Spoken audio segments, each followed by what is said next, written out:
Bonjour et bienvenue sur Perron TV. Comme vous pouvez le voir, nous inaugurons notre plateau TV quasi opérationnel.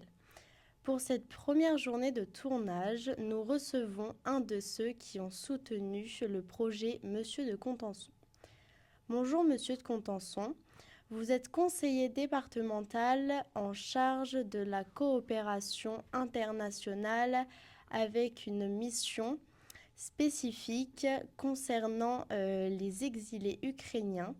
Vous avez publié un livre réalisé et un documentaire Résister, art et culture en temps de guerre que vous nous avez présenté. On invite nos spectateurs à le regarder. Comment avez-vous eu l'idée de réaliser un documentaire sur le quotidien des Ukrainiens en pleine guerre? Bonjour Noémie et merci de m'accueillir. D'abord, je suis ravi, c'est un grand jour pour le collège de Sérilly et donc félicitations à vous tous et à Monsieur Meunier d'avoir mené ce projet à terme et vous êtes exemplaire au niveau de l'Allier. Donc maintenant, je vais répondre à la question que tu m'as posée. Ça me paraissait important de tourner un documentaire qui présente le quotidien des Ukrainiens. On voit trop souvent des images de guerre, mais on n'entend pas du tout la jeune génération, donc un peu plus âgée que vous, qui passe des examens. Comment est-ce que eux arrivent à gérer leur quotidien alors qu'au-dessus de leur tête, il y a des missiles et des bombes qui passent pendant toute la journée. Et je crois que quand on est en France, quand on est devant sa télévision, on regarde les réseaux sociaux, on voit des images de guerre, mais ça ne parle pas du tout. Oui. On voit des bombes qui tombent, des maisons qui se détruisent, mais les gens pensent quoi? Et là, j'ai voulu leur donner la parole. D'accord. Comment êtes-vous venu à l'idée de financer le bus itinérant? Alors, l'idée est assez simple, c'est que la femme du président de la République ukrainienne a obtenu de l'Union européenne de financer 100 centres pour soigner les enfants, les soldats, les personnes âgées des chocs post-traumatiques. Mais comme la guerre a toujours lieu, on ne peut pas construire ces centres pour accompagner les gens dans leur suivi thérapeutique et psychologique.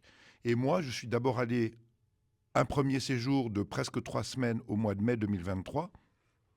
Je me suis dit comment est-ce qu'on peut faire en attendant ça. Et j'ai eu l'idée effectivement d'acquérir un bus à 2 étages, comme on connaît, couvert, avec à l'étage du bas de l'art-thérapie et à l'étage supérieur des thérapeutes avec des salles de consultation qui va tourner à proximité des zones de guerre de manière régulière pour que le suivi psychologique ne soit pas juste une fois, mais soit continuel. À mon retour, j'ai imaginé ce projet qui est assez simple en soi, mais je l'ai proposé au ministère de la Culture en Ukraine et au ministère de la Santé, et ils ont donné leur accord. Donc on s'est dit, très bien, maintenant il fallait réunir de l'argent. Donc c'est pour ça que j'ai financé moi-même la publication du livre, ce qui fait que je sais que tous les bénéfices du livre, une fois l'impression payée, va aller au projet de bus.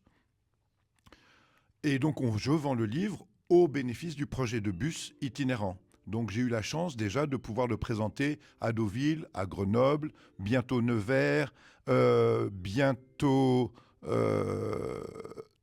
Bordeaux. Et à chaque fois, je fais une présentation, une signature. Je l'ai présenté à la préfecture de l'Allier. Et puis, j'ai trouvé un réseau de librairies qui le vend sans prendre de pourcentage, ce qui fait que l'intégralité du montant de la vente du livre va pour financer le projet de bus itinérant. D'accord, merci.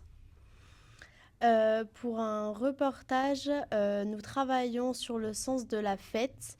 Dans votre documentaire, on voit des jeunes Ukrainiens faire la fête, aller au bar, au musée, etc. Pourquoi est-ce important pour eux de faire la fête et de participer à des moments festifs? La réponse, je leur ai posée même dans le documentaire, effectivement, c'est que eux sont tellement traumatisés par le fait de vivre avec des bombes et des missiles au-dessus de leur tête toute la journée ronde, que s'ils n'ont pas des opportunités de se changer les idées, même, et il y en a une qui le dit dans le documentaire, même 15 minutes par jour, à ce moment-là, ils n'ont plus aucune raison de vivre, Oui. etc.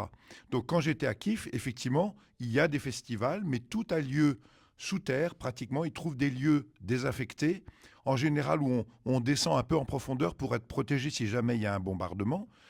Chaque mois, ils changent de site pour pas que les Russes se disent bon, bah, ça va recommencer le mois prochain, donc de nouveau il y aura 1000 ou 2000 jeunes, on peut envoyer un missile là, donc on est sûr de tuer 2000 personnes. Donc ils changent à chaque fois de site. Et l'opéra est ouvert, le cirque est ouvert, les théâtres sont ouverts en journée et le prix pour entrer est dérisoire. Et effectivement, le président Zelensky a compris que c'était important qu'il y ait de la culture dans le quotidien des gens pour qu'ils puissent supporter ça. Et quand on va en journée dans Kiev, eh bien, tous les cafés, les bistrots sont ouverts et tout le monde y va simplement pour partager un moment, pour se détendre, parce que sans ça, nous, on ne s'en rend pas compte, mais ce n'est pas vivable. Parce que les alertes missiles sont continuelles, toute la journée ronde, et résister à ça. Moi, je savais que j'allais revenir en Europe, donc pendant 3 semaines, les alertes missiles ne m'ont pas dérangé plus que ça. Mais eux, c'est toute la journée ronde. Et vous qui êtes collégiens ou il y a des étudiants qui vont peut-être écouter ce reportage-là, réviser des examens, assis à son bureau, en tournant le dos à la fenêtre, sans se demander s'il n'y a pas un missile qui va arriver, parce qu'il tombe n'importe où. Hein. C'est extrêmement angoissant, extrêmement inquiétant. Donc, ça, pour moi, c'est parfaitement pertinent. Et ils ont envie de vivre leur vie de jeune. Donc, dans ces festivals où je suis allé, il y a des séances de tatouage, il y a des expositions de peinture, il y a des orchestres de hard rock, il y a des happenings culturels avec des artistes qui font des one-man shows. Ils disent ce qu'ils ont envie de dire, ça les délivre en quelque sorte. Et que déduisez-vous du fait de faire la fête et d'avoir vu des Ukrainiens alterner entre l'amusement et la panique? C'est assez impressionnant de voir à quel point ils gèrent la panique maintenant. Puisque le premier jour, quand on y était, on était dans un parc où il y avait des femmes qui promenaient leurs enfants, il y avait des jeunes musiciens, des jeunes Ukrainiens qui étaient en permission militaire, et puis sur nos téléphones, alerte missile. Donc on regarde, on constate que personne ne bouge, alors qu'avant, au début de la guerre, ils descendaient tous dans le métro en état de panique totale. Et donc on s'est dit, s'ils ne bougent pas, nous, on ne va pas bouger. Et en fait, maintenant, ils gèrent la panique autrement. C'est-à-dire qu'ils ne veulent pas donner raison à M. Poutine de les contrôler à ce point-là dans leur quotidien, c'est-à-dire à les obliger à aller dans le métro, ressortir, redescendre. Celles et ceux qui vont dans le métro sont les personnes âgées parce qu'elles n'arrivent pas à gérer leur stress, et les maîtresses d'école avec les petites sections. Donc le métro de Kiev, c'est un grand métro qui a été construit dans les années 30 avec des quais qui sont absolument gigantesques.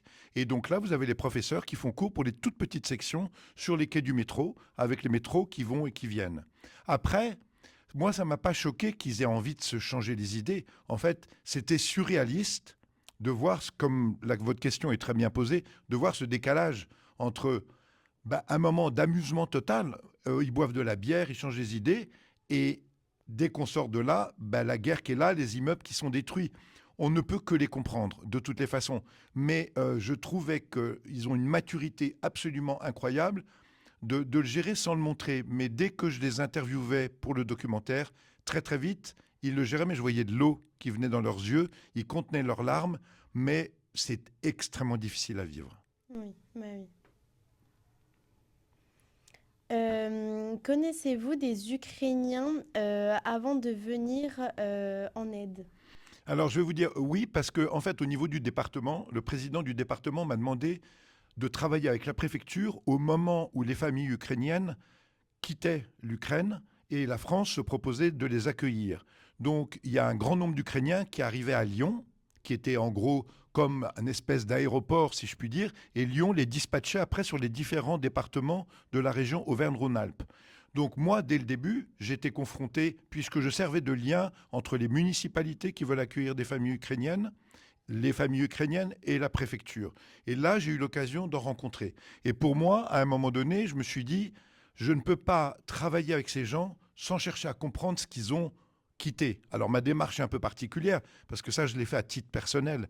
Mais je ne pouvais pas mieux comprendre les gens jusqu'au bout sans partager ce qu'ils avaient vécu. Et c'est de là d'où m'est venue l'idée, effectivement, d'aller en Ukraine, après les avoir rencontrés, et quand même gérer des cas difficiles, puisqu'il y a des familles, ce sont les femmes qui ont quitté principalement l'Ukraine, les hommes sont interdits de sortir du territoire, et il y en a qui ont perdu leur fils et leur mari quand elles étaient chez nous. Donc il a fallu que je trouve des psychologues pour les accompagner, etc. Bon, ça, c'est des choses qui sont extrêmement poignantes.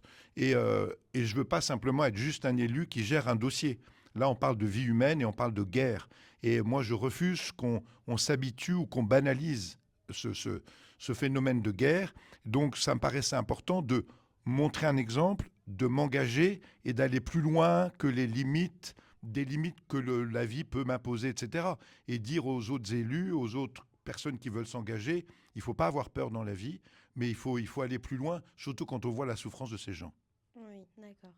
Nous vous remercions d'être venus aujourd'hui pour notre interview parce que c'est très constructif et puis ça va nous aider. À mon avis, ça va bien nous aider. Donc on vous remercie beaucoup. Et Noémie, merci beaucoup pour ton accueil, merci pour cette interview.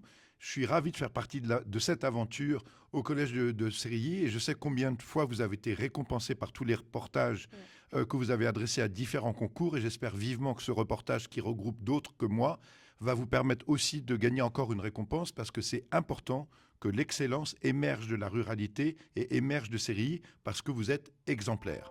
C'est vrai. Merci beaucoup à vous.